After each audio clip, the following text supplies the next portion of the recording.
남들은 경매 한 번 받으면 몇 천만 원씩 번다고 해서 나도 배워보려고 유튜브 이것저것 보고 책도 여러 권 사서 읽어보셨을 텐데 막상 실제로 어떻게 해야 하는지 내가 이해한 게 맞는지 안 맞는지 헷갈리시죠? 그래서 실컷 공부는 공부대로 했는데 실전 투자로 이어나가시는 분들이 좀 드무십니다. 오늘은 여러분들이 이때까지 혼자서 공부했던 그 지식들이 맞는지 안 맞는지 한 번에 정리가 되게끔 도와드릴 거고, 낙찰을 받고 난 이후에는 어떻게 해야 되는지까지 알려드릴게요. 이 영상을 끝까지 보시면 이제 낙찰 받을 수 있겠다 이런 자신감이 확 올라오실 거예요. 경매는 채무자가 돈을 안 갚아서 나오는 건데요, 경매 낙찰 받는 사람들을 아직도 사기꾼이라고 그렇게 생각하시는 분들도 있으시더라고요. 전세 사기 당한 집을 낙찰 받으면 그 사기꾼들이랑 같은 한패인 것처럼 언론에서 이야기하기도 하더라고요. 그런데 이 경매로 나온 물건은 일반 매매로는 정리가 될 수 없는 물건이기 때문에 경매까지 나오게 되는 건데요, 일반 매매를 통해서 채권 회수가 어렵기 때문이에요. 그 값어치가 떨어져서 경매에 나오는 게 아니라 등기상으로 일반 매매로는 거래가 불가능한 그런 물건들이 경매로 나온다고 보시면 돼요. 그러니까 경매는 얼마나 썩었으면 경매로 나왔을까 라고 생각하는 거 정말 모르는 사람이 하는 얘기라고 보시면 돼요. 그럼 누군가는 어쨌든 이 물건을 낙찰을 받아야 되는데요, 그 낙찰자가 낸 금액으로 채무자는 채권자들에게 돈을 갚을 수 있고, 그 낙찰자는 입찰을 한 사람 중에서 가장 많은 돈을 써서 내고 가장 비싸게 그 집을 사게 된 거예요. 그럼 오히려 그 최고가를 적어준 낙찰자에게 더 고마워해야겠죠. 그리고 만약에 그 집에 보증금을 못 받고 있었던 임차인이 있었다면 낙찰자로 하여금 그 임차인은 보증금을 온전히 받아갈 수 있게끔 해줍니다. 제가 낙찰받은 집 중에서도 임차인이 살고 있던 집인데 그 임차인이 전세 보증금을 못 돌려받고 있는 그런 상황이었어요. 그래서 제가 낙찰을 받음으로써 제 낙찰금을 배당받아가서 전체 못 받고 있었던 보증금을 다 회수하시고 이사를 나가셨습니다. 그런데 이분도 처음에 제가 명도를 하기 위해서 전화를 드렸는데 이 임차인은 전액 다 배당받아가는 대항력 있는 임차인이었고, 이 임차인이 경매 신청을 한 그런 사건이었어요. 그런데 제가 전화를 드리니까 이사 준비를 하나도 안 하고 계시더라고요. 제 입장에서는 좀 당황스러웠죠. 자신이 경매 신청을 했고 이제 경매가 진행되니까 이사를 나가야겠다라고 당연히 생각하고 있어야 되는 거 아닌가라고 생각을 했는데, 그분은 이사에 대해서 아예 계획이 없으셨었습니다. 그래서 최대한 빨리 좀 나가주시라고 얘기를 들었고, 그분은 저한테 명도 확인서랑 인감증명서를 받아가야지 못 받은 보증금에 대해서 배당을 받아갈 수 있었기 때문에 서로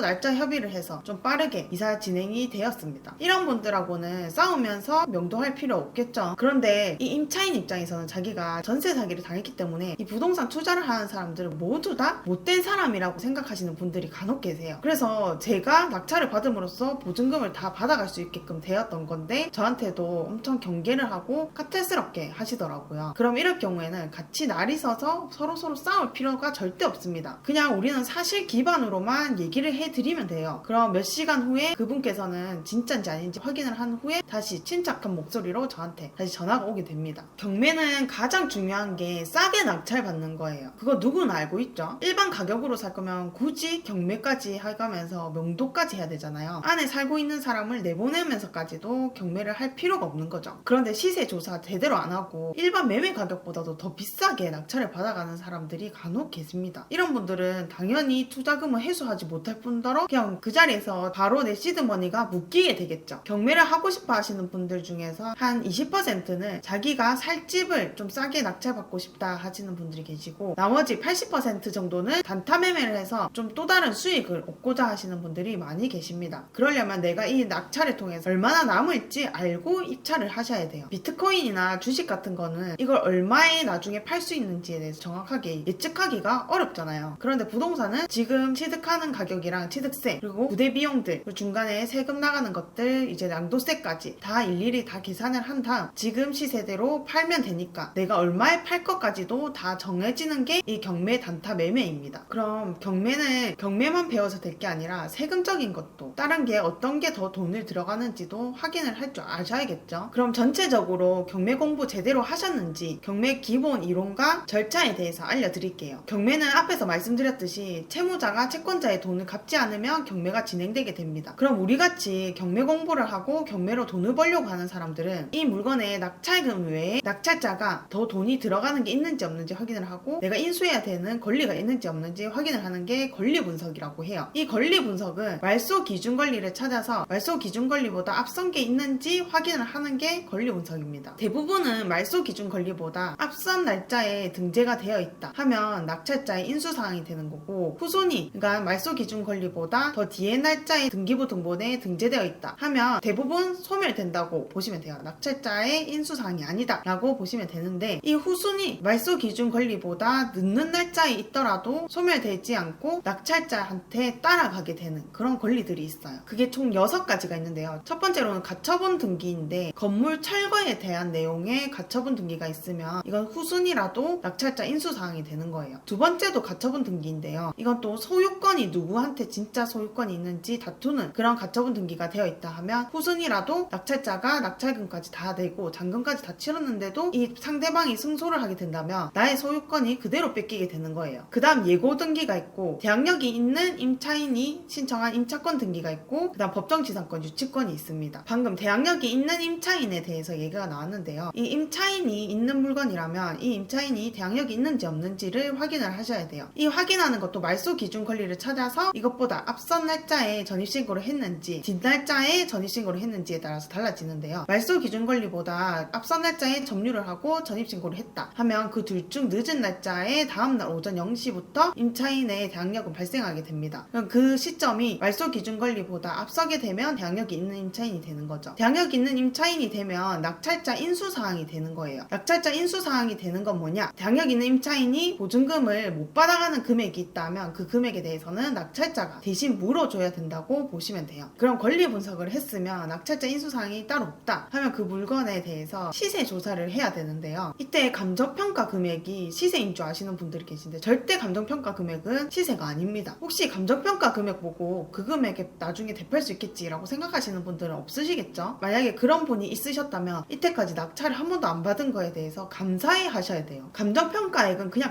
감정평가사가 정한 금액인 거예요. 우리가 입찰을 하기 전에 낙찰 받아서 나중에 얼마에 팔 수 있는지에 대해서 알아보는 거는 실제 임장을 통해서 알아봐야 되고, 인터넷을 통해서도 시세가 어떻게 되는지, 실거래가가 어떻게 되는지 확인을 해보셔야 돼요. 그 다음 입찰일에 입찰서를 작성하고 낙찰을 받겠죠. 그럼 이제 낙찰을 받으면 명도를 진행을 해야겠죠. 명도는 우선 낙찰 받고 나서 법원 민원창고에 가서 해당 물건에 대한 모든 관련된 서류를 열람할 수 있게끔 해줍니다. 그럼 그 서류 안에 있는 점유자의 연락처를 알아야 되는 건데요. 그럼 그 연락처로 전화를 해서 이제 명도를 시작하게 되는 거예요. 우리가 경매 초보자일수록 이 점유자한테 전화하는 것 자체가 엄청 떨려 하는데요. 그런데 이 점유자도 마찬가지로 떨고 있을 거예요. 왜냐면 어떤 분이 낙찰을 받았는지 그분도 모르기 때문이에요. 우리가 그 집에 어떤 분이 살고 있는지도 모르는 것처럼요. 그래서 명도를 겁내지 마세요. 결국 다 해결되게 돼 있습니다. 우리가 잔금을 내잖아요. 잔금을 낼 때 대출을 받아서 잔금을 내시는 분들이 많으신데, 그럼 달달이 바로 다음 달부터 대출 이자가 빠져나가게 되는 거예요. 이 대출 이자도 몇십만 원이 될 거란 말이죠. 그 몇십만 원씩 달달이 빠져나가는 걸 보게 되면 이건 가만히 있을 수가 없어요. 어떤 방법을